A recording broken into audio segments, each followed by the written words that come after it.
Glória a Deus, amém? Salmo 14, da Bíblia Católica. Na evangélica é o Salmo 15, da hebraica também, o Salmo 15. Senhor, quem há de morar em vosso tabernáculo? Quem habitará em vossa montanha santa? O que vive na inocência e pratica a justiça.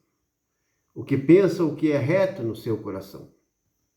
Cuja língua não calunia, o que não faz mal ao seu próximo, não ultraja seu semelhante. O que tem por desprezível o malvado, mas sabe honrar os que temem a Deus. O que não retrata juramento, mesmo com dano seu. Não empresta dinheiro com usura, nem recebe presente para condenar o inocente. Aquele que assim procede jamais será abalado. Amém? Note como é interessante a sabedoria deste salmo, escrito e cantado por Davi. Aqui está toda uma doutrina judaica e também cristã. Sim, judaica e cristã. Nós podemos nos espelhar e nos autoanalisar por meio deste salmo, se verdadeiramente nós estamos seguindo a Jesus Cristo em espírito e em verdade. Lembra do que ele disse a samaritana no poço de Jacó? Ele disse: vocês adoram, samaritanos, aquele a quem vocês não conhecem. Nós adoramos aquele a quem nós conhecemos, porque a salvação vem dos judeus. Ela disse a Jesus: nossos pais adoraram aqui, em Samaria. Vocês, judeus, dizem que é em Jerusalém que se deve adorar a Deus. Jesus respondeu: vem a hora e já chegou, em que os verdadeiros adoradores adorarão o Pai em espírito e em verdade. E são esses adoradores que o Pai deseja e procura. Jesus estava dizendo a ela que não em Jerusalém, nem em Samaria, em lugar nenhum, não existe um lugar específico para você adorar a Deus. Existem templos, numerosas capelas, construções, igrejas que dizem, construções, templos, capelas, comunidades. As pessoas adoram a Deus nas montanhas, adoram a Deus nos templos, dentro das casas, em diversos lugares, até nas prisões. Se reúnem onde 2 ou mais estão reunidos em meu nome, Jesus disse, ali estou eu, no meio deles. Se é em nome de Jesus, já é uma igreja, já é uma reunião, já é um lugar de adoração. Por isso, Jesus estava revelando à samaritana o que viria depois. Sim, e isso aconteceu, porque o templo de Jerusalém, aquele templo, belo templo, construído com pedras enormes, ornamentais, uma construção magnífica, nos quais os discípulos chamaram um dia a atenção de Jesus por causa dos monumentos, daquelas pedras, toda aquela decoração bonita, muito bem feita. Mas Jesus disse a eles, no Monte das Oliveiras: vem o dia em que não ficará ali pedra sobre pedra, tudo será destruído. E isso aconteceu pelos anos 70, o imperador Tito invadiu Jerusalém e causou esta terrível destruição. Jesus tinha 30 anos aproximadamente quando ele começou o ministério da pregação do Evangelho, o Reino de Deus. E cerca de uns 3 anos e meio, mais ou menos, ele finalizou com a sua morte e ressurreição na cruz. Derramou o Espírito Santo no Pentecostes e dali a palavra de Deus partiu de Jerusalém a todas as nações. Se era lá pelos anos 30, 35, vamos dizer 40, então 30 anos, cerca de mais ou menos 3 décadas depois, cerca de 30 anos, não muito longe daquela data, o imperador Tito veio com seu exército e destruiu tudo. E isso, os cientistas, as pessoas que são especializadas em escavações, os arqueólogos, essa gente que estuda a arqueologia, eles comprovaram que realmente isso aconteceu. E os judeus, eles dizem, realmente isso aconteceu, essa destruição. Não há mais templo, já há cerca de 2000 anos, não há mais templo. E os judeus tinham esse costume era lei de Moisés ao povo de Deus, 3 vezes ao ano, se apresentar no templo, que era uma festa da Páscoa, a festa do Pentecostes, das primícias, e a festa das tendas. 3 grandes festas, era uma obrigação, um dever de todos os judeus comparecerem em Jerusalém, onde levavam as primícias, os dízimos, os sacrifícios, as ofertas, e era muito grande a festa, a movimentação por lá. Porém, já não existe mais templo. São mais de 20 séculos. Aonde o povo de Deus está adorando a Deus? Em Jerusalém? Não. O povo de Deus, os cristãos, eles estão adorando a Deus em todo lugar, no mundo inteiro. Você está entendendo? O que Jesus disse a Samaritana foi uma revelação muito importante.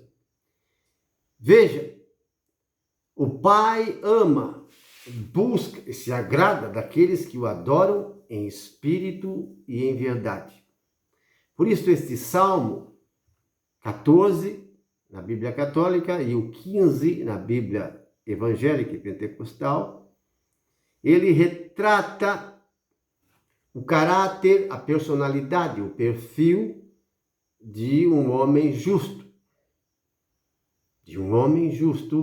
De alguém que faz a vontade de Deus, é agradável a Deus, e por isso ele terá esse direito de se apresentar diante de Deus. Pois o Salmo começa assim: quem há de morar em vosso tabernáculo? Quem habitará em vossa montanha santa? Quem poderá se aproximar de Deus? Quem poderá ver a face de Deus sem ser reprovado, condenado, rechaçado com ira?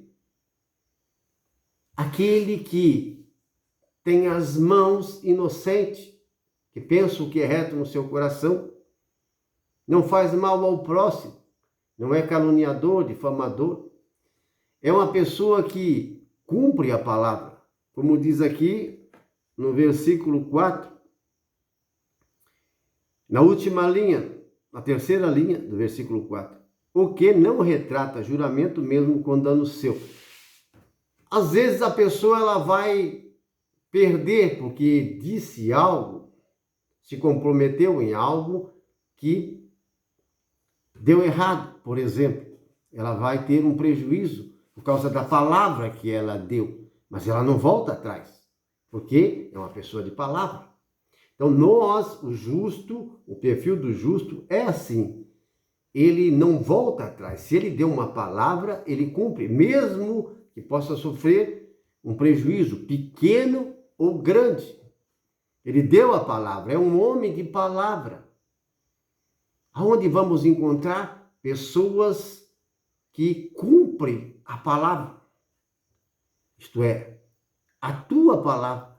Quando você promete, quando você jura, quando você fala, certo? Você tem o dever de cumprir. O justo é assim, mesmo que ele perca. Você está entendendo? Às vezes vai prestar um serviço, por exemplo, vai prestar um serviço e faz um orçamento. Compra o material e começa a fazer aquele trabalho. De repente, você viu que cobrou muito pouco e vai faltar dinheiro no seu bolso. Você não vai ganhar tanto assim. E começa a pensar que você levou um prejuízo porque não soube fazer um orçamento de acordo com o trabalho que você ia fazer. Você vê que está trabalhando demais e não está ganhando tanto assim. Mas você, se é um homem de Deus, uma mulher de Deus, você mantém a palavra. Você não vai cobrar nada a mais. Você entende? Porque você deu um orçamento, você deu um preço. Mesmo que você esteja perdendo, é a sua palavra. Você é uma mulher de Deus, um homem de Deus. É nesse sentido que Davi está falando, que os filhos de Deus, eles são pessoas de palavra, de compromisso. Você trata com o cliente um dia e um horário. Nesse dia e nesse horário, você vai estar lá para cumprir um serviço. Ou um outro compromisso importante. É um compromisso, é um trabalho. Você tem um encontro marcado, mas você se atrasa, você não vai, e depois começa a se justificar, e até mente, para não ficar vergonhoso, porque você deu a sua palavra, você tem um compromisso. Você disse que estaria lá, naquele dia, naquele horário, e você não foi, e o cliente liga, você não atende, você se esquiva, está confuso, está em outros compromissos, não deu certo. Meu irmão e minha irmã, aqui está o perfil da pessoa justa, o perfil de um filho de Deus. Salmo 14, Salmo 15. Não faz mal ao próximo, não retrata, não volta atrás na sua palavra. Deu a palavra e cumpre a palavra. Entendeu? Mesmo que tenha que perder, mas é a sua palavra. Quanto mais a de Deus. Você entende? Não empresta dinheiro com usura, isto é, com juro alto. Não explora alguém cobrando muito juro. Isso acontece muito com as multas. Às vezes, as multas são exageradas. As autoridades estão cobrando multa exagerada e isto é como um pecado de usura. É crime. Você entendeu? A agiotagem. O próprio povo de Deus tinha na lei, os que eram cumpridor da lei de Deus, o justo, de não cobrar juro, quanto mais usura, de não cobrar juro a seu compatriota. Vocês podem cobrar juro do estrangeiro, mas do seu compatriota, se você emprestar alguma coisa, seja na compra, na venda, você não pode cobrar juro, quanto mais explorar nesse juro. É um pecado, um crime ainda maior. Essa era a lei para eles. Mas nós precisamos tomar como exemplo. E também nós, entre os cristãos, entre nossos irmãos fiéis, quando você emprestar, não cobre juros. De jeito nenhum. Não vise lucro atrás do seu irmão, da sua irmã, que está às vezes precisando. da ajuda. Jesus mesmo, no Evangelho de Mateus, ele fala a esse respeito. Vocês devem ser diferentes dos pagãos. Quando emprestar, esquece. Não fique cobrando. Não cobre juro. É como se você tivesse dado para a pessoa.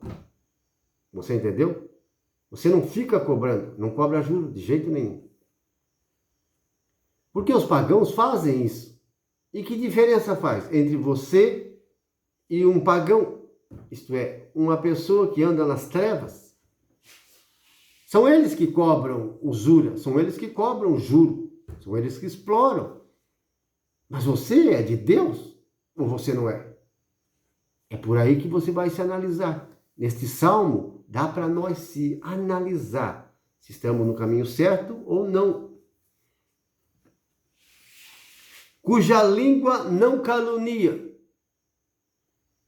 A calúnia é algo muito grave. Não só a calúnia, mas a difamação.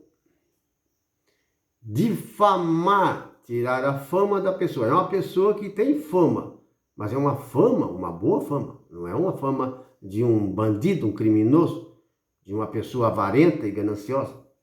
Não, é uma boa fama, mas você difama. Tira a boa fama dela para imputar uma má fama. Isto é uma mentira. Falar e dizer algo daquela pessoa que ela não fez e não é. Isso é difamação. Você entende? Então, se peca, se erra, se comete muita injustiça pelas palavras, palavras inconsideradas, palavras maléficas, palavras maliciosas, palavras arrogantes, palavras estúpidas, palavras grosseiras, palavras malignas. O verdadeiro cristão, o justo, ele é sóbrio também no falar. Ele tem autodomínio. Da boca do justo não sai palavra perversa, não pode.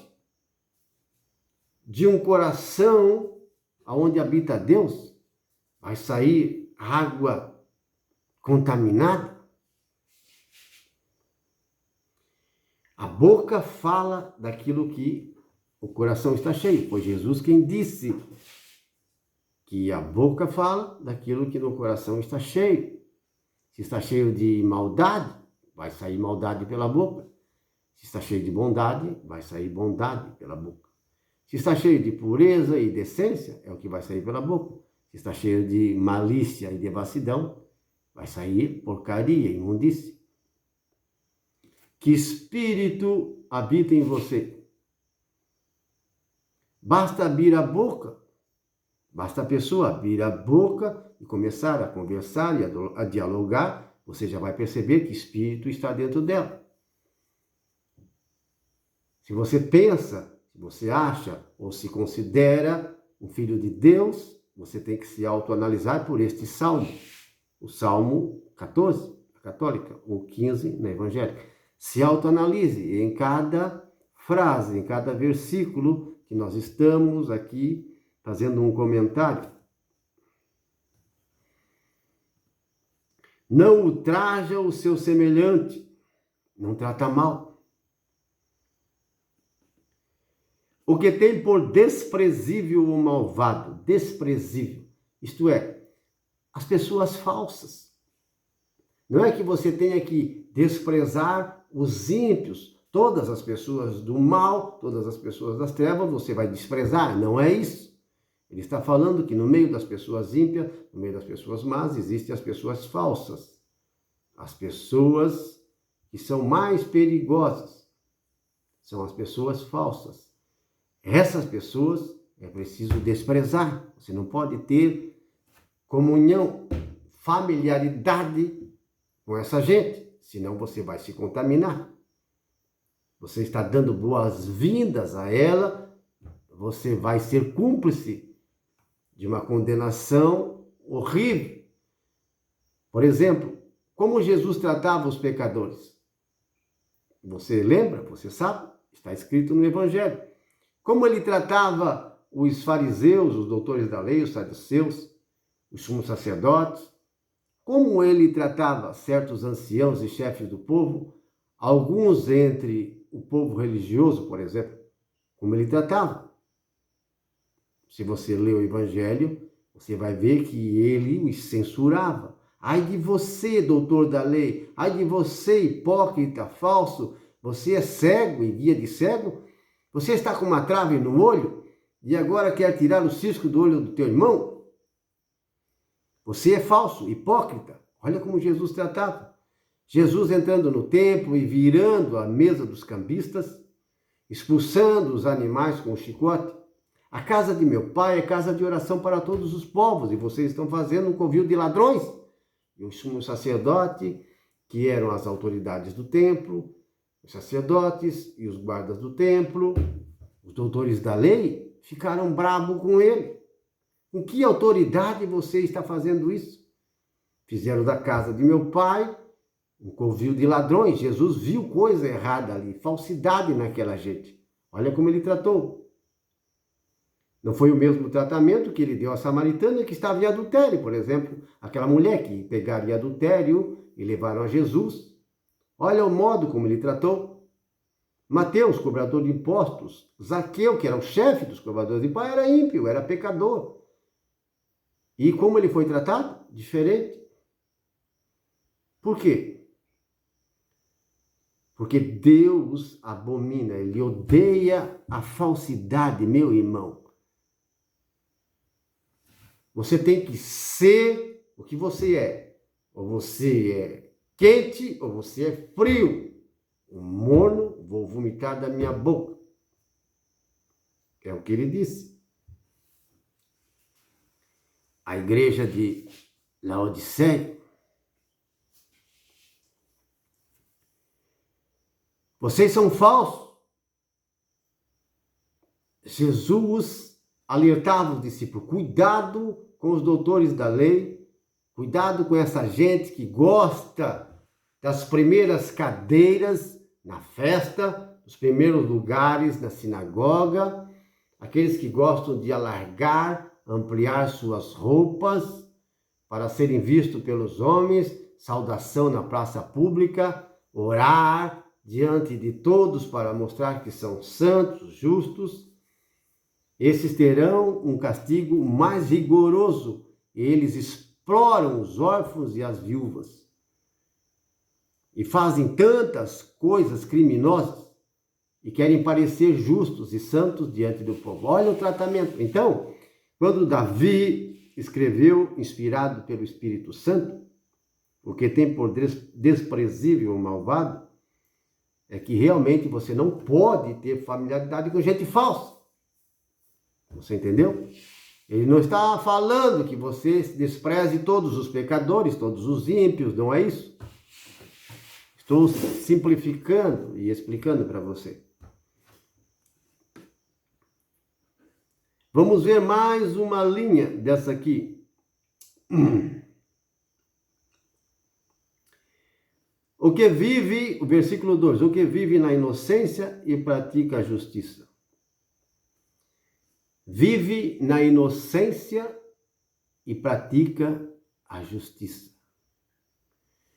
Inocência, você olha para uma criança, ela é o retrato da inocência, as crianças. Por isso que ele disse, o reino dos céus é das crianças e de todo aquele que se parece com elas. E se vocês não se tornar como as criancinhas e não receber o reino de Deus como uma criança, neles vocês nunca entrarão. Jesus disse aos discípulos, Jesus disse àquela plateia que estava diante dele. E ele elevou, exaltou as crianças. Se você quer ser grande no reino de Deus, seja como essa criancinha. Abraçou uma criancinha e disse isso a ele. Você quer ser grande, então seja como uma criança, assim, pequenina. Vive na inocência. Vive, vive. Você vai viver e procurar viver na inocência. Uma pessoa inocente Não é uma pessoa culpada. Oh, você é culpado disso, você é culpado daquilo. É uma pessoa irrepreensível, que procura viver retamente, corretamente, se esforça para ser justo, íntegro, certo em todas as coisas. É difícil? É claro que é. Nesse mundo em que estamos, muito mais. O ministério da iniquidade cresceu muito. E para você se deslizar e se perder, é muito rápido e fácil. Estamos como que andando na beirada de um abismo, meu irmão e minha irmã, na beirada de um abismo. Qualquer movimento em falso, se você não vigiar, não cuidar e ter muito cuidado, você cai do outro lado, no abismo. O homem velho, a mulher velha que está em você, que já tinha morrido com o batismo, e você nasceu de novo, é uma nova criatura, mas a criatura velha pode ressuscitar a qualquer momento e dominar o seu homem novo, sua criatura nova, dominar você, a criatura velha, e matar a sua alma, o seu espírito, condená-lo, porque nosso corpo, nossa carne precisa estar crucificada e sepultada, como Jesus foi sepultado. Esse é o significado do batismo, sepultado com Cristo. Morreu a criatura velha, morreu o homem velho, morreu a pessoa ruim, a pessoa arrogante, estúpida, a pessoa perversa, desonesta, morreu a pessoa adúltera, o aproveitador que você era, morreu. Você era confiado, abusado, aproveitador. O aproveitador é cheio de ganância, de ambição, de avareza, por isso ele é aproveitador. Tenta se aproveitar a todo momento das pessoas, seja lá quem for. Por mais pobre que seja, ele tenta se aproveitar e sempre tirar vantagens. É um pecado gravíssimo. Isso está no coração das pessoas falsas. Os doutores da lei, os fariseus, os escribas, os sumos sacerdotes, entre eles, não que todos eram assim, mas grande parte deles eram assim, e hoje, no meio das autoridades e do povo religioso, do povo em geral, as pessoas costumam ser aproveitadoras por causa eles querem alimentar a ganância, há uma ganância, uma ambição, um amor ao dinheiro. Aqui está o retrato da inocência, da pureza. Você entendeu? Pratica a justiça. Não é a justiça da Constituição do seu país. Não é a lei do seu país que vai dar a salvação eterna, que vai tornar você um salvo, um fiel, um eleito, uma pessoa escolhida. É a palavra de Deus, é o Evangelho de Cristo. É a doutrina de Cristo. Quem vai dar a você um bom comportamento, um bom caráter. Vai tornar você justo, reto, certo. Seus olhos vão se abrir, seus ouvidos também, você passa a ter discernimento e consegue distinguir entre o certo e o errado. Há quanta gente surda e cega, endurecida pelo pecado, pela iniquidade, por causa da sua ganância soberba. A soberba cega. Sim, a ganância também. Cega e torna a pessoa surda. As coisas que você tem não podem, de modo algum, valer mais do que o ser humano, do que o seu próximo, seu semelhante. Não pode. As suas coisas não podem valer mais do que o seu semelhante, que é um ser humano. Os pagãos valorizam mais as suas coisas do que o semelhante. Mas a figura, o modelo do justo, como nós estamos vendo aqui, é o contrário. O cristão é contrário a tudo que o ímpio diz e faz. É contrário, totalmente contrário. Vive na inocência, pratica a justiça, pensa o que é reto no seu coração. Ocupa a sua mente, o seu pensamento com coisas boas, que edifica. O justo, ele sempre vai procurar também ajudar os outros a crescer na graça e no conhecimento de Deus. Vai sempre procurar salvar, ajudar, socorrer as pessoas, a fim de levá-las ao reino de Deus. Sim, é o amor divino que está no coração do justo. Ele não quer a herança que Deus tem do outro lado, só para ele. Ele quer também que os outros também conquistem e recebam esta herança que Deus tem preparado para seus filhos e filhas.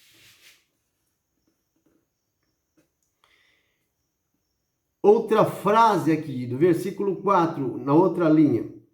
Mas sabe honrar os que temem a Deus. Os justos, aqueles que são de Deus verdadeiramente, eles respeitam os que temem a Deus. Eles têm um respeito. Na verdade, nós precisamos respeitar a todos, honrar a todos, mas principalmente nossos irmãos na fé, aqueles que estão no mesmo caminho. Você entende? Eles têm uma prioridade. O fiel, o que tem a fé, que segue o caminho de Jesus, sempre tem essa prioridade.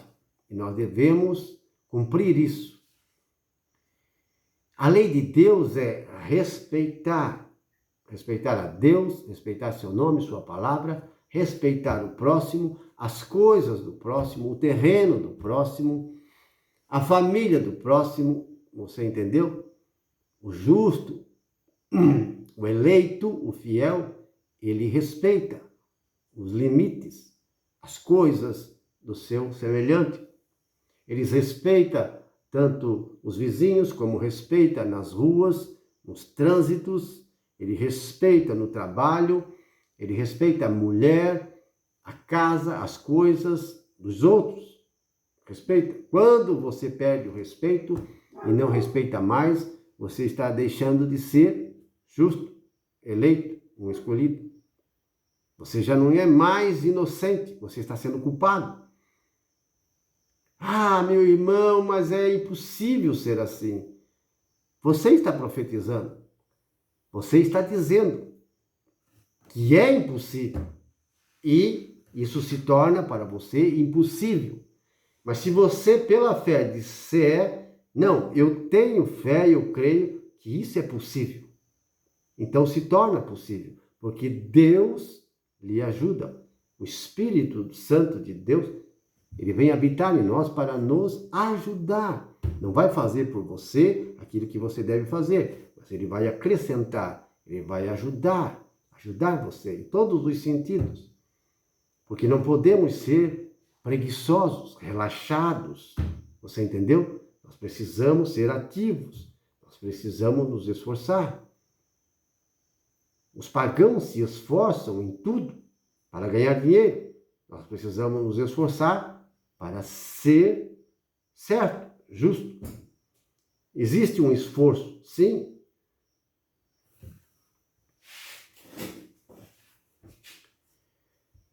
Meu irmão e minha irmã, se autoanalise por meio deste Salmo 14.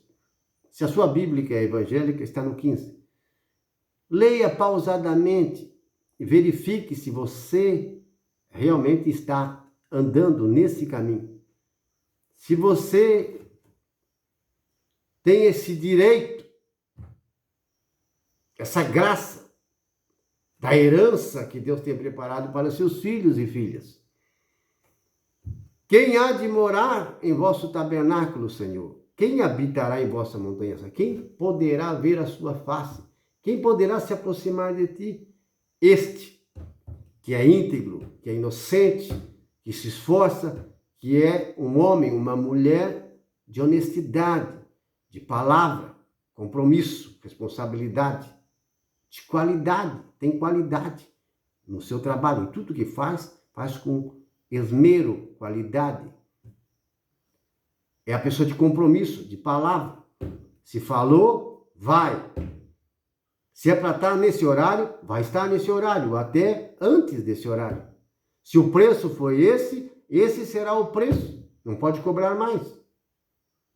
Estou perdendo. E daí, a sua palavra vale mais do que tudo.